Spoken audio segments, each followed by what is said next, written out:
بین الاقوامی ادارے آکسفام کے مطابق دنیا کے 62 امیر ترین لوگوں کے پاس پوری دنیا کی 50% دولت جمع ہے۔ اس وقت دنیا میں سرمایہ دارانہ نظام غالب ہے جس کے اثرات ہر طرف دکھائی دیتے ہیں۔ چاہے بنگلہ دیش کا ایک فیکٹری ورکر ہو جو ہر مہینے صرف $60 کماتا ہے، یا چاہے ایک ٹیکسی ڈرائیور ہو یا مزدور، یہی سرمایہ دارانہ نظام ان کا بری طرح معاشی استحصال کرتا ہے، جس وجہ سے اس کو بدترین نظاموں میں سے بہترین نظام کہا جاتا ہے۔ تو کیا ہم اس نظام کے جھوٹے دعووں پر یقین کریں؟ کیا ہم واقعی اس غیر منصفانہ دولت کی تقسیم پر خاموش رہیں جو اس نظام کے تحت دنیا کی 50% دولت 62 امیر ترین لوگوں کی جاگیر بنا دیتی ہے؟ یا ہمارے پاس ایسا کوئی متبادل نظام موجود ہے؟ اس ویڈیو میں ہم اس متبادل نظام پر روشنی ڈالیں گے جو اسلام ہمیں دیتا ہے۔ کئی صدیوں سے اسلامی تہذیب نے سائنس اور طبیعیات کے شعبوں میں خاصی ترقی کی ہے۔ یہ اسلام کا اقتصادی نظام ہی تھا جس کے تحت مسلمانوں نے ترقی کی منزلیں طے کی۔ آئیں یہ سمجھتے ہیں کہ سرمایہ دارانہ نظام اور اسلام کے اقتصادی نظام میں کیا فرق ہے۔ یہ موضوع چونکہ کافی طویل ہے، اس لیے تفصیلات کو اس مختصر ویڈیو میں نہیں بیان کیا جا سکتا، البتہ تفصیلات جاننے کے لیے نیچے دیے گئے لنکس ملاحظہ کریں۔ سرمایہ دارانہ نظام میں معاشی مسئلے کو انسانوں کی لامحدود خواہشات اور محدود وسائل کے مسئلے کے طور پہ پیش کیا جاتا ہے، جس کا مطلب ہے کہ ہر شخص چاہتا ہے کہ اس کے پاس پیسہ، گاڑیاں، بڑا گھر اور نئی ٹیکنالوجی ہو جس کو پانے کے لیے وہ ہر وقت محنت کرتا رہتا ہے۔ لہٰذا سرمایہ دارانہ نظام اس مسئلے کا حل بھی اسی طرح دیتا ہے کہ انسانوں کی خواہشات کو پورا کرنے کے لیے جتنا ہو سکے تمام اشیاء کی پیداوار کو بڑھایا جائے۔ یہی وجہ ہے کہ ماہرین GDP یعنی قومی پیداوار کی پیمائش اور اس کے متعلق تجزیے کرتے نظر آتے ہیں۔ اس کے برعکس اسلام معاشی مسئلے کو بالکل الگ انداز میں دکھاتا ہے۔ اسلام انسانوں کی ضروریات اور خواہشات کے درمیان فرق کرتا ہے۔ لہٰذا اگر کوئی شخص خود اس قابل نہیں کہ ان ضروریات کو پورا کر سکے تو اس وقت اس کی بنیادی ضروریات کی ذمہ داری اسلامی ریاست پر ہوتی ہے۔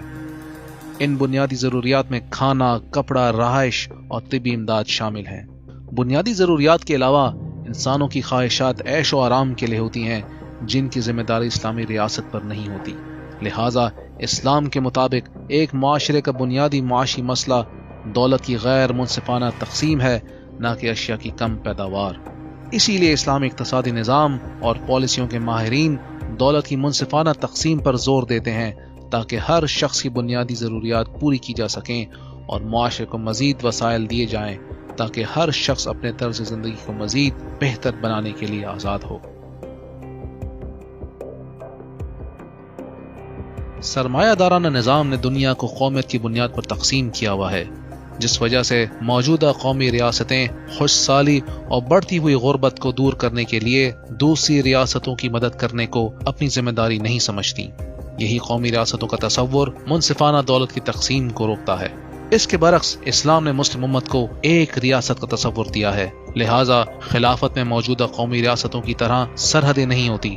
ہر شخص کو اجازت ہوتی ہے کہ اسلامی خلافت میں جہاں چاہے سفر کرے اور جہاں چاہے رہائش پذیر ہو۔ یہی وجہ ہے کہ اگر اسلامی خلافت کا کوئی خطہ خوش سالی یا وسائل کی کمی کا شکار ہوتا ہے تو دوسرے علاقوں کے ہوتے ہوئے ان مسائل کو بآسانی دور کیا جا سکتا ہے۔ مثلاً خلیجی علاقوں سے حاصل ہونے والا تیل خلافت کے دوسرے کم وسائل والے علاقوں میں بآسانی منتقل کیا جا سکتا ہے تاکہ سب کی ضرورت پوری کی جا سکے۔ سرمایہ دارانہ ریاستوں میں مختلف قسم کے ٹیکس لگائے جاتے ہیں، جیسا کہ آمدنی پر ٹیکس، خرید و فروخت پر ٹیکس، روڈ ٹیکس، زمینوں اور عمارتوں پر ٹیکس وغیرہ۔ مثلاً ایک گھرانے کو 30% ٹیکس ادا کرنے کے بعد مشکل ہی سے بچت ہوتی ہے۔ اسلام میں اس طرح کے کسی ٹیکس کا کوئی تصور نہیں جو عوام پر بوجھ بنتا ہو۔ صاحب نصاب مسلمانوں پر صرف 2.5% زکوٰۃ عائد ہوتی ہے جو اپنی ضرورت سے زائد دولت پر دیتے ہیں۔ اسی طرح خلافت مختلف ذرائع سے بیت المال کے لیے پیسہ اکٹھا کرتی ہے، جن میں عشر، جزیہ، خمس، خراج، مال غنیمت وغیرہ شامل ہیں۔ غیر مسلم سے جزیہ وصول کیا جاتا ہے جس کی شرح عموماً زکوٰۃ سے کم ہوتی ہے۔ ہم جانتے ہیں کہ موجودہ نظام میں صرف 1% لوگ بقیہ 99% لوگوں کے برابر دنیا کی دولت پر قابض ہیں۔ ذرا سوچیں کہ اگر اس دولت مند طبقے سے 2.5% زکوٰۃ یا جزیہ وصول کیا جائے تو کتنی آسانی سے دنیا کی غربت دور کی جا سکتی ہے۔ سرمایہ دارانہ نظام میں ہر طرح کے وسائل کی نجکاری کی اجازت ہے، چاہے وہ تیل اور گیس کے ذخائر ہوں یا توانائی پیدا کرنے کے وسائل۔ یہی وجہ ہے کہ ملٹی نیشنل کمپنیوں کے پاس تیل، گیس اور توانائی کے ذرائع کی ملکیت ہوتی ہے۔ اس طرح سرمایہ دارانہ نظام میں دریا کا پانی، جھیلیں، کنویں اور وسیع چراگاہوں وغیرہ کو بھی انفرادی ملکیت میں دیا جا سکتا ہے۔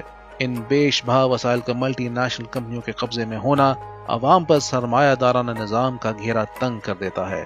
ایک طرف کمپنیاں تیل، بجلی اور گیس وغیرہ کو عوام کو انتہائی مہنگے داموں بیچ کر کئی گنا زیادہ منافع کماتی ہیں، تو دوسری طرف لوگوں پر ان وسائل کی فراہمی تنگ کر کے عوام کا بدترین استحصال کرتی ہیں۔ اسلام میں ان جیسے تمام تر وسائل کی نجکاری نہیں کی جا سکتی، چنانچہ تیل، بجلی اور گیس کے ذخائر عوام کی اجتماعی ملکیت میں ہوتے ہیں۔ لہذا خلافت کی ذمہ داری ہوتی ہے کہ ان تمام تر وسائل کو منظم طریقے سے عوام تک پہنچائے۔ اسلامی ریاست کا کام تیل، بجلی اور گیس وغیرہ کو معمولی قیمت پر عوام تک پہنچانا ہوتا ہے۔ ان کی فراہمی سے حاصل ہونے والا پیسہ بیت المال میں جمع ہوتا ہے، جسے اسلامی ریاست صرف عوامی فائدے کے اخراجات پر خرچ کرتی ہے۔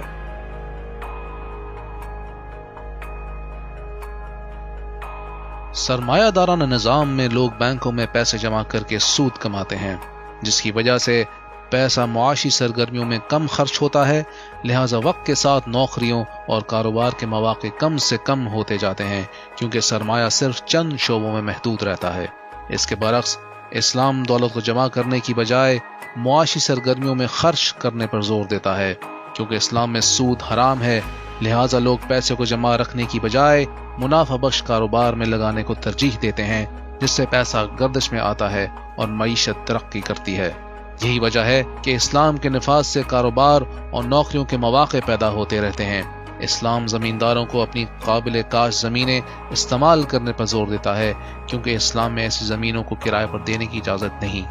اگر وہ باڑ لگائی گئی زمینیں کاشت کے لیے استعمال نہیں کرتے یا کسی دوسرے کو نہیں دیتے تو اسلامی ریاست کچھ عرصے بعد اس زمین کو صحیح ہاتھوں میں منتقل کر دیتی ہے تاکہ زرعی یا صنعتی پیداوار میں کمی نہ آئے۔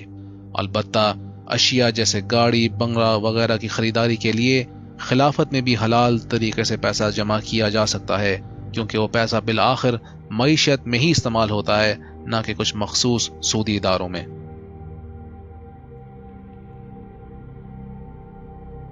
سرمایہ دارانہ نظام میں لوگ سود پر قرضے لیتے ہیں تاکہ اپنا کاروبار شروع کر سکیں یا اپنی کمپنی میں سرمایہ ڈال سکیں۔ اس طرح کمپنی کو مزید پھیلانے کے لیے اس کے شیئر اسٹاک مارکیٹ میں فروخت کیے جاتے ہیں۔ جب کسی کمپنی کا دیوالیہ ہوتا ہے تو اس کے مالکان یعنی شیئر ہولڈرز اپنا سرمایہ کھو بیٹھتے ہیں، البتہ قرضے پورے کرنے کے لیے کمپنی کے اثاثوں کے علاوہ مالکان کی ذاتی دولت استعمال نہیں ہوتی۔ یہ اس لیے کہ لمیٹڈ لائبلٹی یعنی محدود مقروضیت کا ہونا ایک طرف مالکان کی ذاتی دولت بچاتا ہے تو دوسری طرف ان قرض دہندوں کا نقصان کرتا ہے، کیونکہ وہ لمیٹڈ لائبلٹی کے ہوتے ہوئے مالکان کی ذاتی دولت سے قرض وصول نہیں کر سکتے۔ چاہے ان مالکان کے پاس بینکوں میں ذاتی دولت کئی بلین ڈالر ہی کیوں نہ ہو، کوئی ذاتی پیسہ ان کی کمپنی کے قرض ادا کرنے کے لیے استعمال نہیں ہوتا، جبکہ اسلام میں مقروض کو پائی پائی کا حساب دینا ہوتا ہے اور مرنے کے بعد بھی اس کے لواحقین پر قرض ادا کرنے کی ذمہ داری عائد ہوتی ہے۔ اگر اسلامی ریاست کو یہ معلوم ہو کہ مرنے سے پہلے اس شخص کو قرض ادا کرنے کی نیت تھی تو وہ خود اس قرض کو ادا کرتی ہے، چاہے اس کی وراثت میں اتنا مال نہ بھی ہو۔ چنانچہ اگر کچھ افراد کاروبار کے لیے کمپنی کھولتے ہیں تو کمپنی کے دیوالیہ ہونے پر ذاتی دولت سے بھی قرض ادا کرنا ہوتا ہے، کیونکہ اسلام میں لمیٹڈ لائبلٹی کا تصور نہیں۔ مزید یہ کہ کاروبار کرنے کے لیے اسلام نے پارٹنرز یعنی شراکت داروں کو قریب سے جاننے پر زور دیا ہے، جبکہ سرمایہ دارانہ کمپنی میں شیئر ہولڈرز یعنی حصہ داروں کو جاننا ضروری نہیں ہوتا۔ اسی طرح اسلام میں سارے پارٹنرز کاروبار کی فیصلہ سازی میں برابر کا حق رکھتے ہیں، جو کہ سرمایہ دارانہ کمپنی سٹرکچر میں نہیں ہوتا۔ پھر اسلام کے اقتصادی نظام کے تحت کوئی ایسی کمپنی بنائی ہی نہیں جا سکتی جو حرام مال فروخت کرے یا اسلام کے کسی قانون یا اصول کے خلاف ہو، جیسا کہ شراب، زناکاری اور سودی کاروبار وغیرہ۔ چونکہ سرمایہ دارانہ نظام میں کمپنیز عوامی شیئرز اور سودی قرضوں سے سرمایہ حاصل کر کے زیادہ وسیع ہو جاتی ہیں، لہٰذا ایک عام فرد کا چھوٹے پیمانے پر کاروبار شروع کرنا اور پھر بڑی ملٹی نیشنل کمپنیوں کے مقابلے کھڑے ہونا ناممکن ہوتا ہے۔ بڑی سرمایہ دارانہ کمپنیز ان چھوٹی کمپنیز کو عموماً خرید لیتی ہیں تاکہ کاروبار میں مقابلے کو ختم کر سکیں اور اپنی اجارہ داری قائم کر سکیں۔ مثلاً جب ہم کولڈ ڈرنک وغیرہ خریدتے ہیں تو شاید ہی کوئی چھوٹا برانڈ سپر مارکیٹ میں فروخت ہوتا دکھائی دیتا ہے۔ عموماً پیپسی کولا اور ریڈ بل ہی بین الاقوامی سطح پر غالب نظر آتی ہیں۔ مزید ان جیسے مشہور برانڈز اضافی شکر، مصنوعات اور کئی نقصان دہ اشیاء کے استعمال کرتے ہیں جو مقبولیت کی بنا پر اور مد مقابل کوئی متبادل نہ ہونے کی وجہ سے ڈھیروں ڈھیر فروخت ہوتی ہیں۔ یہی وجہ ہے کہ موجودہ دور میں ملٹی نیشنل کمپنیز کے پاس کچھ ملکوں تک سے زیادہ دولت ہے۔ ان سرمایہ دارانہ کمپنیز کے پاس بھرپور طاقت اور پیسہ ہوتا ہے جس کے ذریعے لابی کے استعمال سے وہ قوانین پر اثر انداز ہوتی ہیں۔ اس طرح جاگیردار جمہوریت کے ذریعے اپنے مفادات کے لیے قوانین بنواتے ہیں۔ اس کے مد مقابل اسلام کے اقتصادی نظام میں کمپنیز کی جاگیرداری قائم ہونا ناممکن ہوتا ہے کیونکہ وہ اسٹاک مارکیٹ اور سودی قرضوں کے ذریعے پیسہ نہیں سمیٹ سکتی۔ اس کی کئی وجوہات ہیں۔ اسلام میں سود حرام ہونے کی وجہ سے بڑے قرضوں کے ذریعے جاگیرداری نہیں بڑھائی جا سکتی۔ کاروبار کے لیے کمپنی بنانے سے پہلے فردی حیثیت سے پارٹنرز یعنی شراکت داروں کا آپس میں تعلق اور جان پہچان ہونا ضروری ہے۔ پیسے کو بینک میں رکھ کر سود نہیں کمایا جا سکتا، لہذا کاروبار یا دوسری معاشی سرگرمیوں کے ہوتے ہوئے دولت گردش میں رہتی ہے۔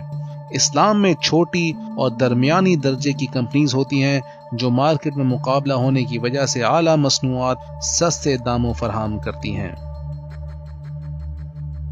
سرمایہ دارانہ نظام میں اگر کوئی شخص ایک ٹیکنالوجی یا جدید عمل دریافت کرتا ہے یا کسی مصنوعی شے کو سدھارتا ہے تو وہ اس ٹیکنالوجی کا پیٹنٹ خرید لیتا ہے جو کہ ایک عرصے تک محدود رہتا ہے، یعنی کوئی دوسرا اسی طرز کی اشیاء یا وہی ٹیکنالوجی نہیں بیچ سکتا۔ لہذا کمپنیز پیٹنٹ کے لیے بھاری رقم ادا کرتی ہیں جو بعد ازاں اشیاء یا ٹیکنالوجی کی پیداوار کی قیمت سے بھی کئی گنا زیادہ ہوتی ہے۔ مثلاً ادویات بنانے والی کمپنیز جب کسی نئی دوا کے فارمولے کو پیٹنٹ کرواتی ہیں جو بیماری میں مؤثر ہو تو اس پر بڑی لاگت آتی ہے جس وجہ سے ادویات قدرے مہنگی ہو جاتی ہیں۔ اس کے برعکس اسلام میں خیالات اور ایجادات وغیرہ پر پیٹنٹ کروانے کی اجازت نہیں، لہذا ہر شخص کو اپنی ایجاد کردہ ٹیکنالوجی اور جدید فارمولے وغیرہ فروخت کرنے کی اجازت ہوتی ہے۔ 1971 سے پہلے معیشت میں ڈالر سونے کی قدر پر مبنی ہوا کرتا تھا اور تمام کرنسیاں ڈالر سے جڑی ہوتی تھیں۔ 1971 میں صدر نکسن نے یہ سلسلہ ختم کیا اور ڈالر کو بھی فیٹ کرنسی یعنی کاغذی نوٹ کی شکل دے دی جو سونے کی قدر پر مبنی نہیں ہوتی۔ فیڈرل ریزرو کو اختیار دیا گیا کہ ڈالر کی فراہمی بڑھانے کے لیے جتنے چاہے نوٹ چھاپے، لہٰذا یہ عمل آہستہ آہستہ سبھی ریاستوں نے اختیار کر لیا۔ نتیجتاً کرنسی کی کثیر فراہمی اور اس کی بنیاد سونا چاندی پر نہ ہونے کی وجہ سے افراط زر یعنی انفلیشن کی شرح بڑھتی ہے اور روپے پیسے کی قدر گھٹتی ہے۔ اسی طرح وقت کے ساتھ ساتھ افراد کی قوت خرید کم ہوتے رہنے کی وجہ سے کھانے پینے، گھر اور کپڑے وغیرہ جیسی بنیادی چیزوں کی قیمتیں بڑھتی جاتی ہیں۔ اس کے برخلاف اسلام میں سونا چاندی یا ان کی قدر پر مبنی کرنسیاں ہی قابل قبول ہوتی ہیں۔ مزید خلافت کے پاس اپنی مرضی سے کرنسی چھاپنے کا اختیار نہیں ہوتا، لہٰذا وہ یا تو سونا چاندی کے سکے شائع کرتی ہے یا ایسے کاغذی نوٹ جو پوری طرح سونا اور چاندی کی بنیاد پر ہوں۔ چنانچہ اسلام کے اقتصادی نظام میں روپے کی قدر گرنے کی وجہ سے پیدا ہونے والے انفلیشن کو بآسانی روکا جاتا ہے، جس سے اشیاء کی قیمتیں حد درجے مستحکم رہتی ہیں۔ اس ویڈیو کو دیکھنے کا شکریہ۔